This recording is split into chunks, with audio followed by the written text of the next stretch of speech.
Hello everybody. Today's topic is the continuation of our management of ST elevation MI.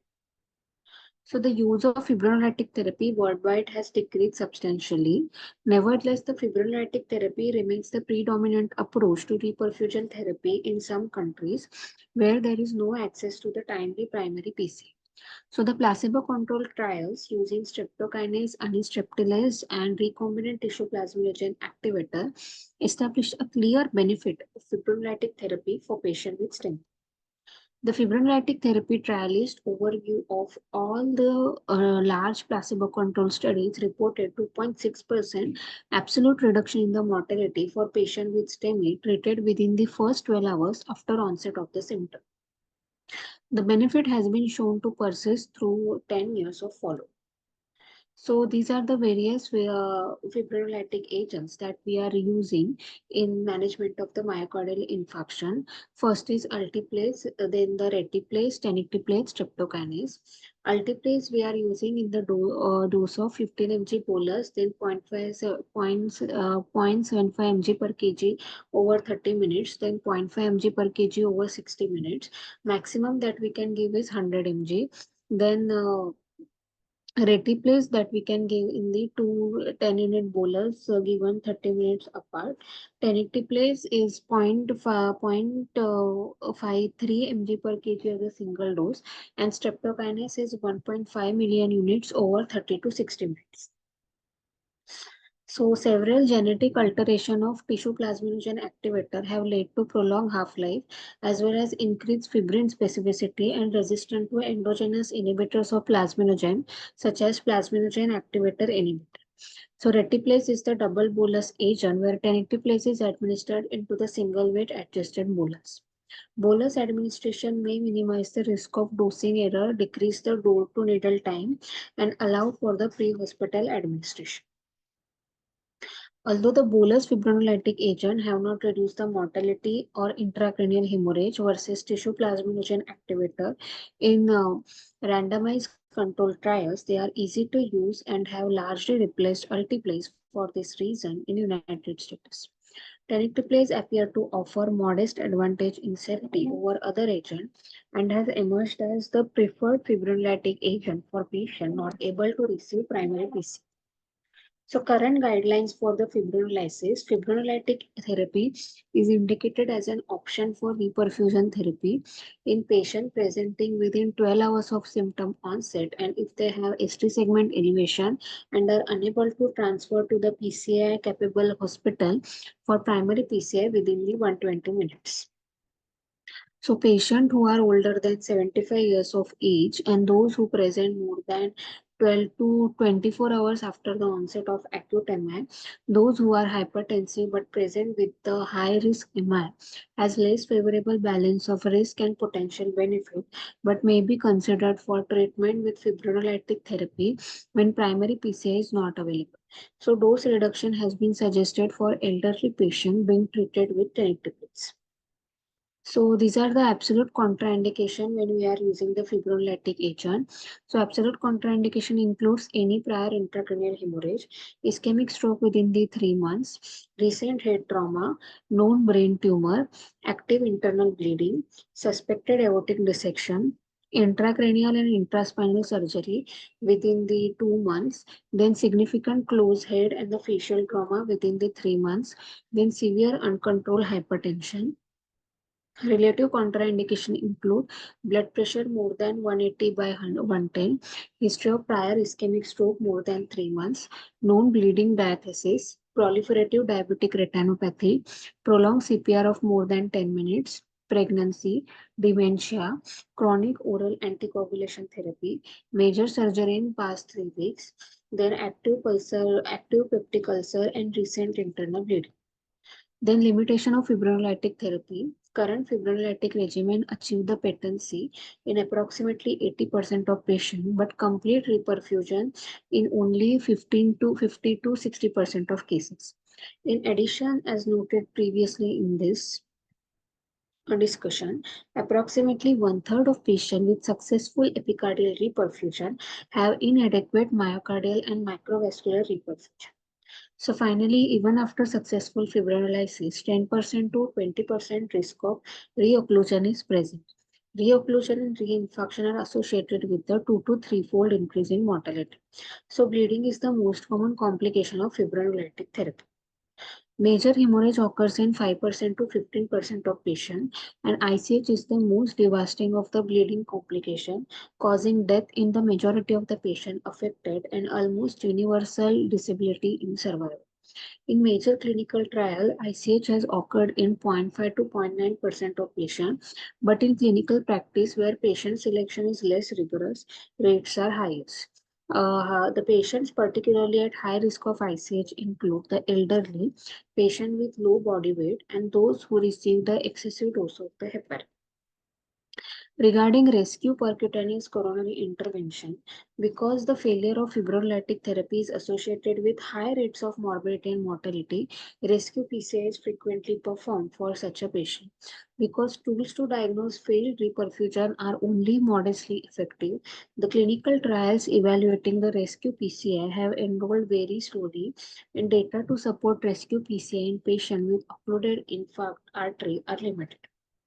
In Merlin trial, 307 patient with ECG evidence of failed reperfusion, that is ST segment resolution of less than 50% in 60 minutes after fibrinolytic therapy, were randomized to rescue PCI and conservative therapy. So rescue PCI was performed an average of approximately 90 minutes after qualifying ECG and was associated with 26% reduction in composite endpoint of death, reinfarction, stroke, heart failure, and revascularization at 30 days. In the REACT trial, 427 patients with ECG evidence of failed fibrinolysis at 90 minutes were randomized to repeat fibrinolysis and conservative treatment or rescue PCI. So repeat fibrinolysis did not confer benefit in this trial, but rescue PCI reduces the primary endpoint of death, reinfarction, stroke, or severe heart failure at 6 months by 53%. Mortality was also reduced from 12.8% for conservative therapy arm to 6.2% in rescue PCI. Thus, the urgent catheterization and PCI is indicated for all patients with persistent ST segment elevation and ongoing chest pain 90 minutes after admission of the reperfusion therapy, unless they are in the particular low risk of the complication. So for patients who are pain-free but in whom ST segment remain elevated, urgent catheterization should be strongly considered, particularly if patient has high risk feature such as older age, anterior location of infarction, diabetes, prior coronary artery disease. Performance of routine PCI after fibrinolytic therapy will be discussed under pharmacoinvasive strategies. Now, primary percutaneous coronary intervention. Immediate and primary PCI has emerged as clearly preferred reperfusion method for patients with stent. Randomized trial performed at both referral center and experienced community hospital have shown that primary PCI reduces the likelihood of death or MI when compared to fibrinolytic therapy. Moreover, the rates of major bleeding and strokes are significantly lower with primary PCI than with fibrinolytic therapy. The relative benefits of primary PCI are greatest in patients at high risk, including those with cardiogenic shock, right ventricular infarction, large anterior MI, and increased age. However, as with fibrinolytic therapy, rapid time to treatment is critical to success. In addition, although operator and institutional experience are important to realize the full benefit of primary PCI, the excellent result with primary PCI have been demonstrated in well-trained community hospital without on-site cardiac surgery. Current ACC and AHA guidelines recommended the primary PCI of infarct artery over fibrinolytic therapy when time to treatment delays are short and the patient present to high volume, well-equipped center with experienced interventional cardiologist. Ideal first medical contact to device time is less than 90 minutes at PCI capable center. When first medical contact to device time is expected to be longer than 120 minutes, fibrinolysis is generally preferred for patients presenting within 12 hours of symptom onset unless contraindications are present. Advances in PCR technology have been rapidly translated from elective to emergent. Compared with primary percutaneous transluminal coronary angioplasty, primary stenting is associated with similar rate of death and reinfarction, but lower subsequent target vessel revascularization rates. Initial fear about stent thrombosis when drug-eluting stents were placed in setting of stemming have not been realized, and the advantage of drug-eluting stent over bare metal stent with regard to instant restenosis and target vessel revascularization extend to the patients with the stent. So current ACC and AHA guidelines recommended that the bare metal stenting be used for patients in whom there is uncertainty regarding their ability to comply with the prolonged dual antiplatelet therapy. In contemporary practice, there remains the few clinical scenarios where BMS would be favored over drug-eluting stent. That is the patient unable to comply for more than 1 month of DAPT were related to active bleeding and perceived high latent bleeding risk, non-cardiac surgery within 4 to 6 weeks, or adherence concern.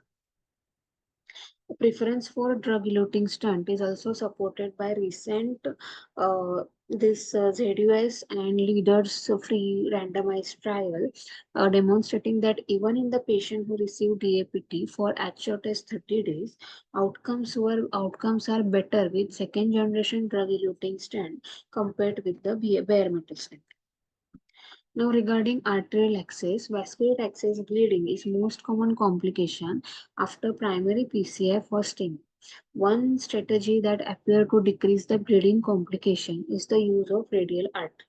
Among the 1,958 patients with STEMI, in the radial versus femoral access for coronary angiography and intervention in patients with acute coronary artery syndrome, that is rival trial, randomized to radial access was associated with 40% reduction in composite primary outcome of death, MI, stroke, and non-coronary artery, non CABG related bleeding when compared with the femoral access. In post hoc analysis of STEMI patient included in REVAL trial, there also appeared to reduction in all-cause mortality with radial compared to femoral access and a benefit not observed among NSTEMI subgroup. The minimizing adverse hemorrhagic event by transradial access site and systemic implementation of NGOX, that is matrix trial, was randomized to superiority trial comparing radial versus femoral access in 8,404 patients with ACS. So compared to the femoral access, radial access was associated with less death, MI, and stroke. So all-cause mortality was also reduced and consistent with the result from the rival trial. Based on this trial, the radial artery access is becoming the preferred route of vascular access for patients with the STEMI in many parts of world with increasing use in the United States.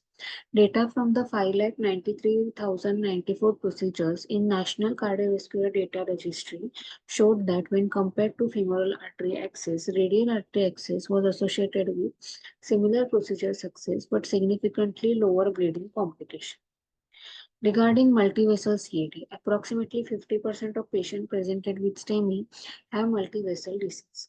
So percutaneous treatment option for patients with the STEMI and multivessel CAD include culprit vessel only PCI, multivessel PCI performed at the time of primary PCI, or immediate culprit PCI with staged PCI of non-culprit vessel at later time during index hospitalization. So previous clinical practice guideline recommended against the PCI of non-infarct artery at the time of primary PCI in hemodynamically stable patient based exclusively on the observation data. However, subsequent small randomized control trials suggested a benefit towards multivessel PCI and led to shift in practice recommendation that were largely underpowered to examine this clinically important outcome. So, following these small trials, the complete versus culprit only revascularization strategy to treat multivessel disease after early PCI for STEMI, that is complete trial, randomized 2016 STEMI patient with multivessel coronary artery disease to strategy of complete versus culprit only revascularization. At median follow-up of 3 years, the first co-primary outcome of cardiovascular death or MI occurred in 7.8% of the complete revascularization group, compared with 10.5% of culprit lesion only PCI group. So prior class 3 recommendation was changed to class 2B recommendation for multivessel PCI for patient presenting with the STEMI either at the time of primary PCI or as planned stage procedure, but this recommendation may be upgraded further given the results of the complete trial. However, importantly, non-culprit primary PCI is not indicated for patient with a STEMI in cardiogenic shock at the time of presentation. So, in the randomized culprit shock trial, among 706 patients with acute MI and cardiogenic shock, patient randomized to infarct-related artery-only revascularization compared with the acute multivessel revascularization at index catheterization had lower 30-day rate of death and severe renal failure leading to renal replacement therapy and lower rate of death alone. So this is the data from culprit shock trial demonstrating the infarct-related artery-only revascularization compared with acute multivessel revascularization index catheterization. So at lower 30-day rate of death, a severe renal failure leading to renal replacement therapy. Shown the current diagram is the Kaplan-Meier time to event curve for primary endpoint of composite death from any cause, severe renal failure leading to renal replacement therapy within 30 days after randomization. So the next is thrombus aspiration. So because of the large thrombus burden in STEMI, distal embolization at the time of PCI is common and may cause additional tissue and microvascular injury. Strategies to prevent distal embolization include embolic protection device that are commonly used when PCI is performed in saphenous vein graft, causing delay in the reperfusion and do not appear to improve outcome when STEMI is caused by native vessel obstruction. An alternative approach to decrease the distal embolization is manual aspiration thrombectomy, which was previously supported by class 2 recommendation based on favorable results from the small trial. However, several large and the recent multicenter trial have prompted the shift in the guideline recommendation. In thrombus aspiration during ST segment elevation myocardial infarction trial of 7,244 patients with STEMI when compared with primary PCI only, aspiration thrombectomy prior to primary PCI was not associated with improved short-term differences in death, reinfarction, and stent thrombosis or target vessel revascularization. So, in the trial of routine aspiration of thrombectomy with PCI versus PCI alone in patient with STEMI trial, that is total trial, 10,732 patients with STEMI were randomized to either aspiration thrombectomy prior to PCI or a primary PCI only. So there was no significant difference between the two groups at 6 months in the composite of cardiovascular death, recurrent MI, cardiogenic shock, and NYHA class grade 4 heart failure patient. Collectively, these data have led to routine aspiration thrombectomy before primary PCI being downgraded from class 2A recommendation to class 3 recommendation. It is unclear where selective use or bailout thrombectomy for patients with large thrombus burden is beneficial. Now the transfer to primary percutaneous coronary intervention. Although primary PCI is preferred reperfusion option for most patients who presented to dedicated center that can perform interventional procedure quickly and expertly, many patients with STEMI present to center without primary PCI readily available. In such a cases, decision must be made as to whether immediate pharmacological reperfusion therapy or transfer to primary PCI is best alternative. For patient transported to non-PCI capable hospital in whom rapid transfer is possible, that is for time from the first medical contact to device system time is less than 120 minutes or less, then transfer to primary PCI is preferable. So independent predictor of the delay in this population include patient comorbidity, process like cardiogenic shock, cardiac arrest, process variables like prolonged door and door to door out time, and lower PCI hospital annual STEMI volume.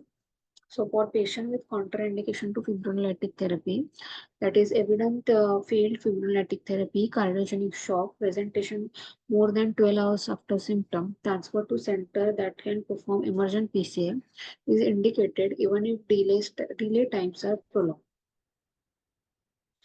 This is the algorithm for triage and transfer of primary percutaneous coronary intervention among patients with ST elevation myocardial infarction.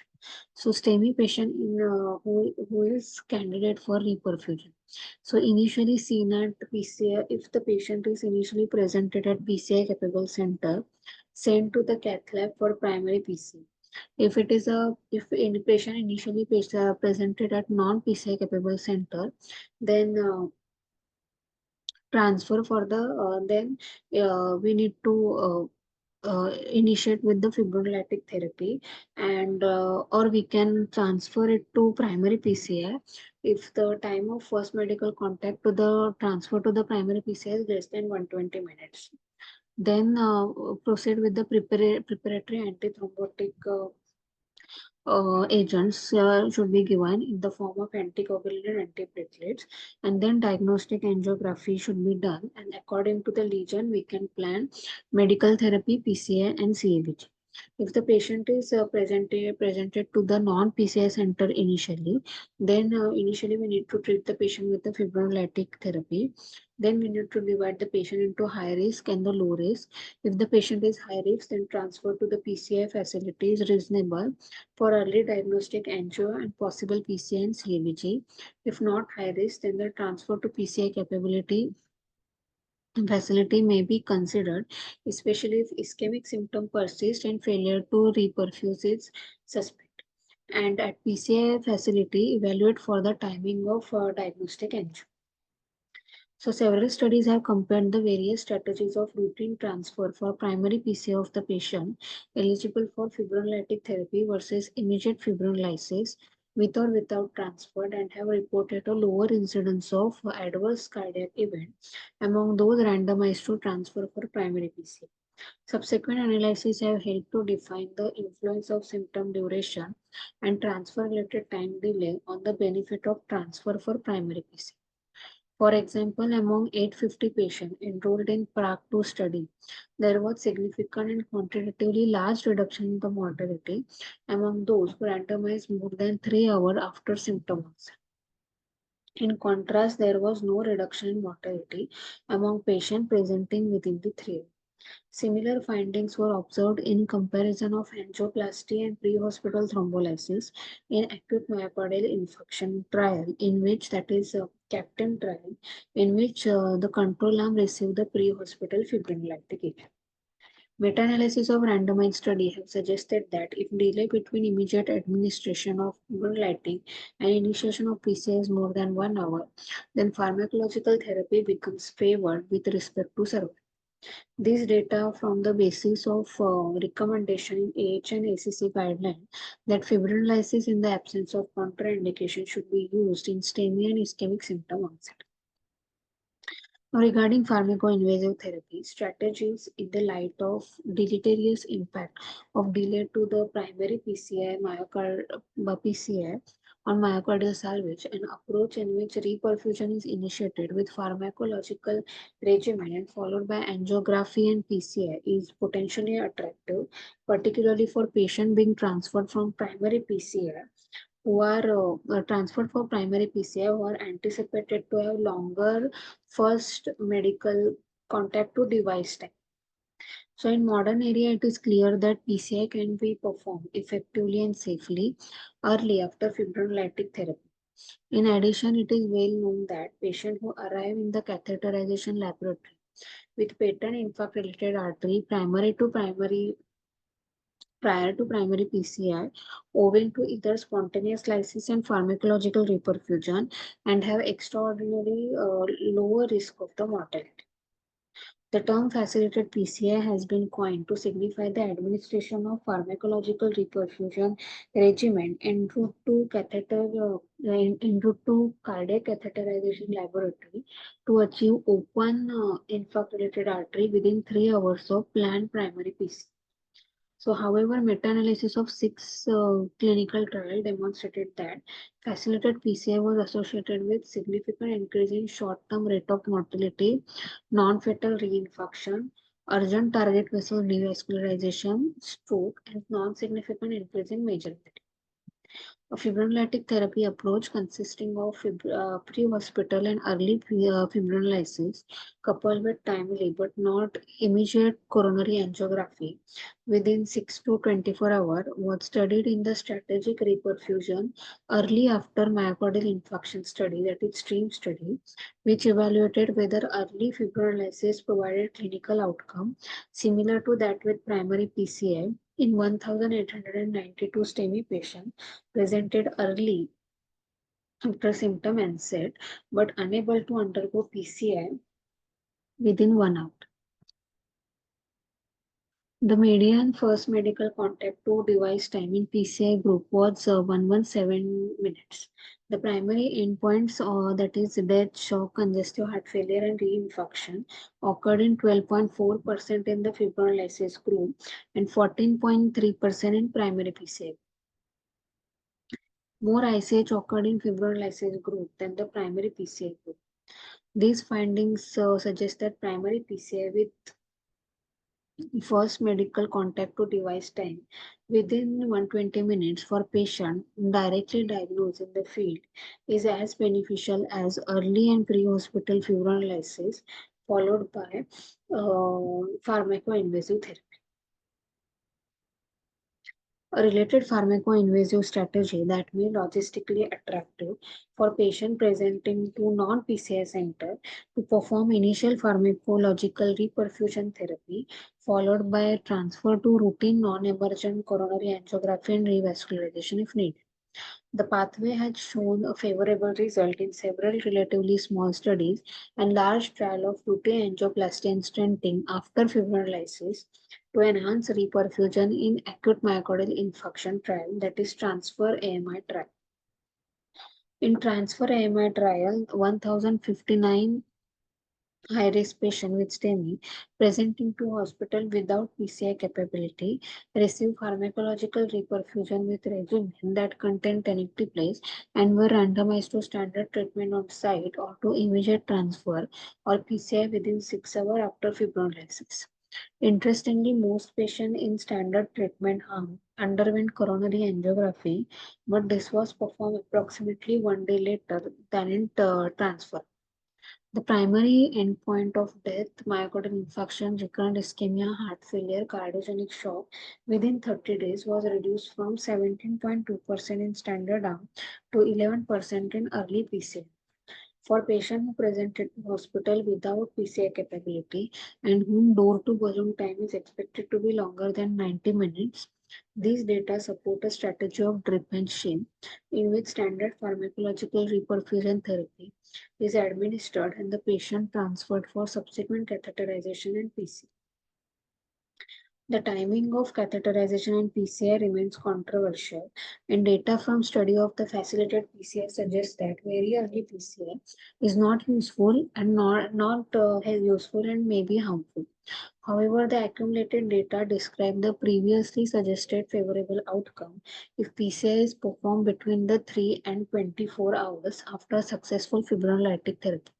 So the current ACC and AHA guideline provide the class 2 recommendation for coronary angiography in STEMI patient treated with fibrinolytic therapy either as soon as logistically possible or between 3 and 24 hours after successful reperfusion with fibrinolytic therapy. Thank you.